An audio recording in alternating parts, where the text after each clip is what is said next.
उत्तराखंड के घने जंगलों और कल कल बहती नदियों के बीच एक रहस्यमयी देवी का वास है जिनका नाम है मैला जोलथी। उन्हें जल की देवी माना जाता है, जो नदियों, झरनों और तालाबों की रक्षा करती हैं। जो भी उनकी कृपा प्राप्त कर ले उसके जीवन में कभी जल की कमी नहीं होती, लेकिन जो उनका अपमान करे उसे प्रलय का सामना करना पड़ता है। कहते हैं कि बहुत समय पहले एक छोटा सा गांव था जहां पानी की बहुत किल्लत थी। लोग दूर दूर तक पानी लेने जाते थे और कभी कभी तो प्यास से मर भी जाते थे। एक दिन गांव के सबसे बुजुर्ग व्यक्ति को एक स्वप्न आया।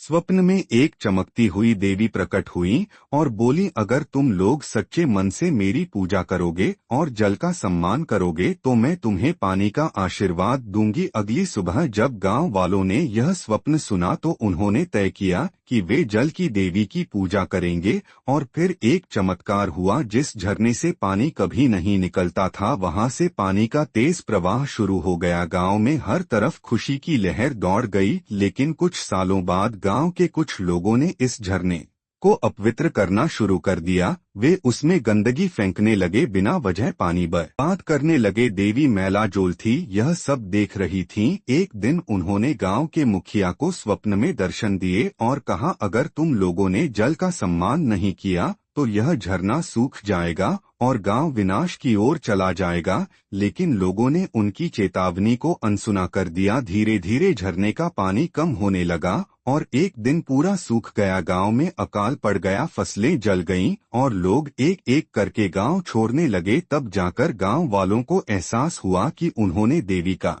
अपमान कर दिया था। गांव के कुछ बुजुर्गों ने मिलकर एक विशेष पूजा आयोजित की। उन्होंने पूरे मन से प्रायश्चित किया और देवी से क्षमा मांगी। उनकी भक्ति देखकर देवी फिर से प्रकट हुई और झरने को पुनः जीवनदान दिया। इसके बाद से गांव के लोगों ने संकल्प लिया कि वे कभी भी जल का दुरुपयोग नहीं करेंगे। आज भी उत्तराखंड के कई गांवों में देवी मैला जोलथी की पूजा की जाती है। यह कहानी हमें यह सिखाती है कि प्रकृति और उसके तत्वों का सम्मान करना ही सबसे बड़ा धर्म है। देवी मैला जोलथी सिर्फ एक कथा नहीं बल्कि एक संदेश है। जल ही जीवन है और हमें इसका आदर करना चाहिए।